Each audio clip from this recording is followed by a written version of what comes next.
Let us have a discussion on the anti-pumping relay and anti-pumping scheme used in circuit breaker operation. Suppose you are closing a circuit breaker. You press the closing push button of the circuit breaker and you forget to release it for a few seconds.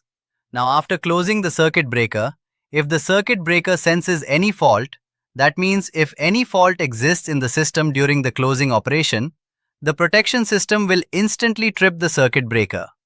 But since you are still holding the switch in its on position by pressing the push button, the closing circuit will again receive a closing pulse, and the circuit breaker may reclose again. This repeated closing under fault conditions can be dangerous for the power system as well as for the circuit breaker. To avoid this type of situation, we use an anti-pumping scheme or anti-pumping relay. Now, if you examine the closing circuit of the circuit breaker, you can easily understand the function of the anti-pumping scheme.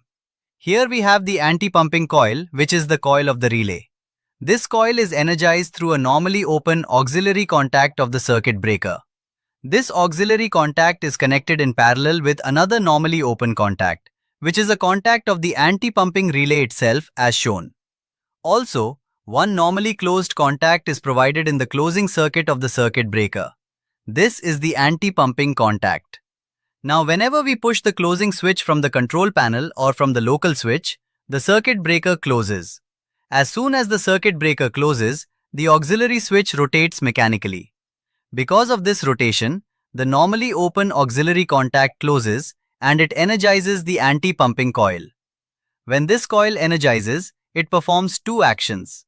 First, the normally open or NO contact of the anti-pumping relay closes and it provides a parallel holding path for DC supply to the relay coil. At the same time, the normally closed anti-pumping contact, which is connected in series with the closing coil, opens.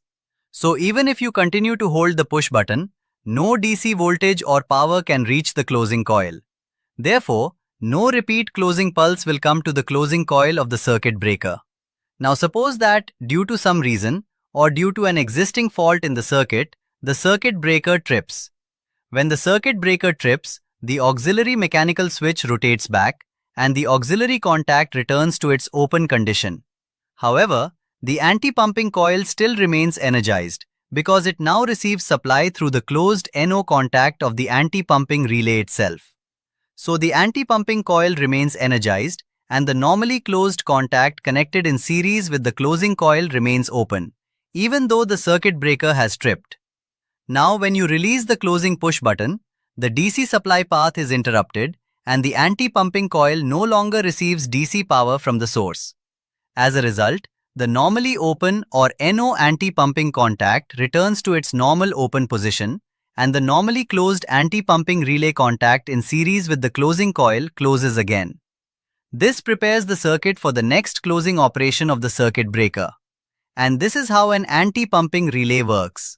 Although there are many other contacts in series with the closing circuit of the circuit breaker, such as auxiliary normally closed (NC) contacts, the normally open or NO contact of spring charging motor limit switch, the SF6 gas lockout contact in series, etc. But we have not shown them here. For simplicity of our circuit, we have just shown the anti-pumping contact in the closing circuit in our diagram, because we have concentrated our discussion on the anti-pumping scheme only. But you remember that those contacts exist in the closing circuit in a practical circuit breaker control circuit. Hope you understand. If you really like my video, please don't forget to subscribe to my channel. Thank you.